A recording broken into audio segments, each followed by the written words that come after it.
당시에 한국 사회에 엄청난 충격을 줬던 사건입니다. 청와대를 목표로 북한에서 무장공비가 내려왔던 김신조 사건이죠. 당시에 생존을 했었는데 목회 활동을 해오다가 별세를 했습니다. 영상부터 보도록 하겠습니다. 1968년 1월 21일 밤 다수의 시민을 살해했다. 체포된 김신조는 국가의 중요 기관을 폭파할 목적으로 난파되었다고 진술했다. 북한 비례는 우리의 국방태세가 청와대를 중심으로 행하시더니 청와대 내부에는 박정희 대통령을 따를 거하고 그 다음에 주요한 간부들을 총살할 임무를 받았습니다. 저희 시청자분들 중에는 많은 분들이 다 아시는 분일 수도 있는데 강승희 아나운서가 어떤 사람이었는지 다시 한번 좀 설명을 해주시죠. 네, 청와대 습격 사건 이렇게 이야기하면 많이들 기억을 하실 겁니다. 그 중심에는 그 난파 공작원 김신조 씨가 있었는데요. 예. 1968년 1월 21일입니다. 이 북한 특수공작원 30명과 함께 이 박정희 전 대통령을 암살하기 위한 어떤 그 명령을 받고 그리고 난파됐다가 생포가 되게 된 건데요. 예. 이 당시에 30명, 그러니까 31명이 내려왔는데 사실 생존자는 김신조 씨 한 명이거든요. 한 명이에요. 네. 그러면서 또 주목을 받게 됐습니다. 그리고 나서 우리나라에서 지내면서 목회 활동을 해봤어요. 예. 네. 그래서 이 목사로도 활동을 하던 이 김신조 씨가 어제 이 병세가 악화되면서 결국 별세했습니다. 예, 무려 북한에서 31명의 무장공비가 내려온 겁니다. 그래서 서울 한복판에서 사실상 시가전이 한밤중에 벌어졌던 건데 당시의 상황이 어땠는지 김신조 씨가 직접 얘기한 부분이 있습니다. 한번 들어보겠습니다. 한 11시 한 40분에 그날에 21일 날에 잠복한 군인에게 발견된 거예요. 포위당했죠. 다 그래도 구급수로 한 발만 가지고 갔어요. 이거 내가 만일 그러면 자포가를. 그래서 자포가려고 딱 마음 먹는데 나는 살고 싶다. 살고 싶다. 그 생각할 때는 김일성 생각도 없고 혁명도 없고 나 하나밖에 살고 싶다. 이거. 당시에요. 31명이 세검정 이쪽이죠. 세검정 인근까지 와가지고 청와대 300m를 남겨두고 교전이 경찰과 벌어지게 됩니다. 지금 생각해도 상당히 충격적인 일이에요. 네, 그렇습니다. 사실 이 사건은 적나라하게 남북 대치를 보여주는 맞아요. 사건이었을 뿐만 예. 아니라 교과서에 실린 만큼 안보에 대한 경각심을 주는 역사적인 어떤 사건이지 않았을까 생각이 들고 또 이 사건이 워낙 우리 사회에 주는 충격적인 사실 때문에 많은 드라마, 영화에서도 사실 소재로 사용할 정도로 예. 남파 곡장원, 북파 곡장원, 그 공작원 이런 소재들로 많이 회자되기도 했었는데요. 그 당시 상황도 굉장히 충격적이었습니다. 일단 군경이 청와대 진입을 저지하기 위한 소탕 작전을 벌였는데요. 그때 돌아가신 순직하신 분들도 있을 정도로 맞아요. 이 총격전도 굉장히 거셌던 상황이었고 31명 중에 29명이 사살됐고요. 그중에 예. 한 명은 북한으로 도망가고 남은 유일한 생존자가 지금 김신조 씨인데 그 당시에 이 사건 이후에 굉장히 남북의 경계도 강화되기도 했었습니다. 당시에 북한군이 29명이 사망하고 우리 군도 무려 25명, 군경 25명이 사망한 사건이었는데 김신조 씨는 당시에 살았단 말이에요. 어떻게 살았던 겁니까? 네. 나중에 인터뷰를 통해서 김신조 씨가 이렇게 얘기를 했습니다. 나는 생포된 게 아니라 투항했다. 투항했다? 네, 이렇게 예. 이야기를 했는데요. 그때 당시 청와대 그 앞에서 쫓길 때 이 김신조 씨는 인왕산으로 도망을 치게 됐는데 예. 총을 단 한 발도 쏘지 않고 투항을 했다고 합니다.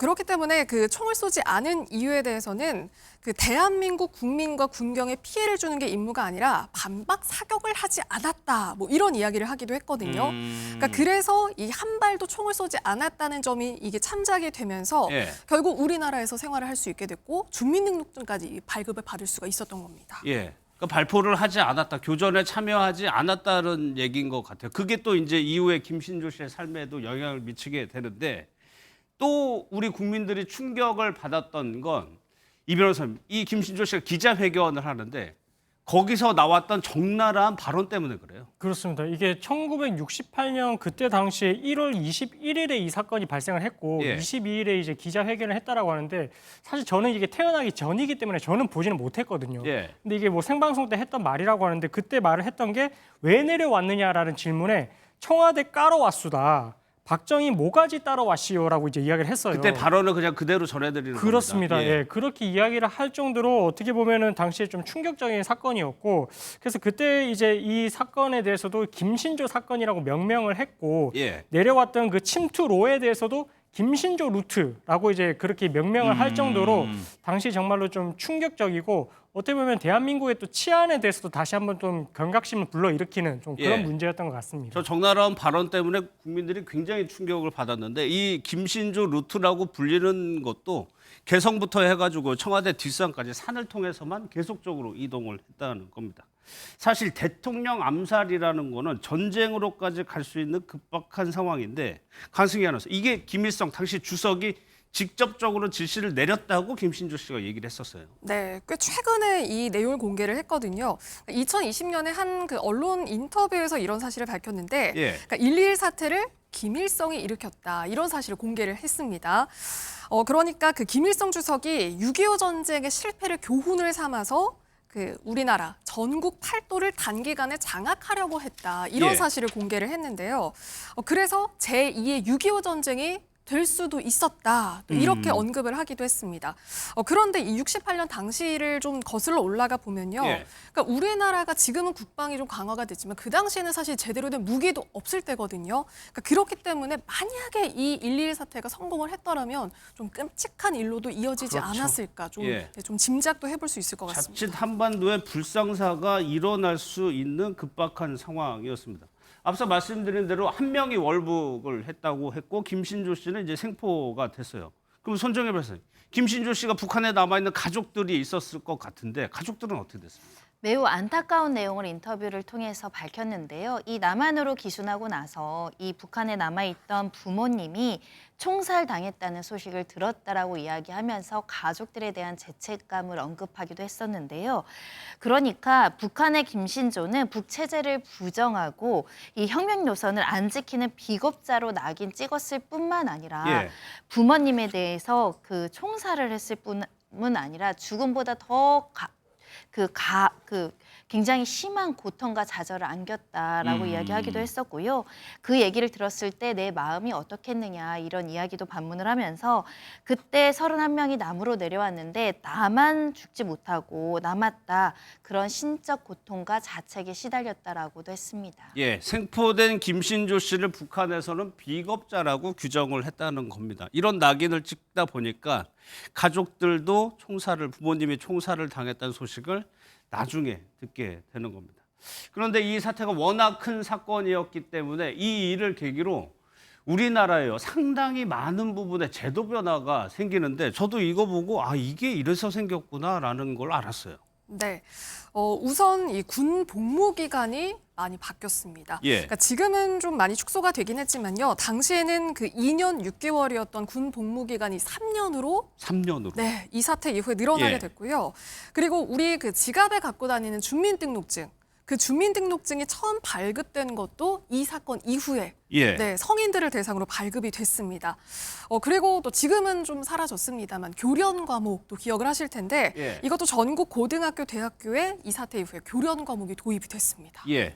사실 교련 과목이 고등학교, 대학교 다 있었는데 대학교 먼저 없어지고 고등학교는 꽤 90년대까지도 아마 진행이 됐고 지금 박정희 전 대통령이 주민등록증을 발급받는 것도 이 사건 때문에 시작이 됐고 또 하나 남성분들은 좀 억울할 수 있는데 군 복무 기간이 무려 6개월이나 이 사건으로 늘어났고요. 예비군도 이 사건 때문에 생기게 된 겁니다. 그런데 2년간 조사를 받고 70년에 석방이 됩니다. 먼저 손정혜 변호사님, 석방이 됐을 때 이렇게 큰 일을 저지른 북한 군이에요. 석방이 됐을 때 아무런 국민적인 반감이나 이런 건 없었을까요? 일단은 석방 조치에 대해서 국민들이 그래도 일부 수긍할 수 있었던 측면은 예. 그렇게 총격전이 있었을 때 우리나라 이제 군인이나 관련된 자들에게 총격을 하거나 공격적인 행위를 하지 않았다는 것. 그리고 우씨 형제라고 만났던 사람에 대해서도 또 그 사살하지 않고 살려 보낸 점, 그리고 관련된 내부 정보라든가 북한의 고급 정보 등을 조금 공개한 측면이 있고 북한의 예. 체제에 대해서 또 여러 가지 이제 비판받을 부분에 대해서 적나라하게 이야기한 점, 여러 가지 공로를 인정하지 않았을까. 그렇기 때문에 우리가 이렇게 석방 조치를 할 수 있었지 않았는가라고 생각해 볼 수 있을 것 같습니다. 예. 이제 민간인 한국 사람으로 살게 되는데 주민등록증도 발급을 받았다고 하고요. 그런데 그 이후의 삶은 뭐 순탄치를 않았다고 그래요. 네, 그렇습니다. 우선 이 1970년에 석방이 된 이후에 그러니까 우리나라의 주선으로 그 건설회사에 취업도 하게 되거든요. 예. 그런데 아무래도 좀 적응하기는 쉽지 않았던 걸로 보입니다. 결국 퇴직을 하게 되거든요. 그리고 나서 이 결혼을 또 하게 되는데요. 그때 당시에 그 편지를 주고받던 여성이 있었는데 이 여성과 결혼을 하게 됩니다. 예. 그래서 이 아내, 그러니까 당시 이제 아내가 된 거죠. 아내의 권유가 있었고 또 아내가 설득을 하면서 교회를 다니기 시작을 한 거예요. 예. 그래서 신학 공부도 하고 그리고 어떤 그 목사 안수까지 받게 되면서 그래서 지금까지 이 목회 활동을 해올 수가 있었던 겁니다. 그리고 나서 뭐 방송 인터뷰도 적극적으로 또 해왔고요. 그리고 뭐 안보 관련 또 이런 것도 좀 강연을 계속해서 이어오면서 그래도 이 나만의 삶에 좀 정착을 할 수 있었던 걸로 보입니다. 예.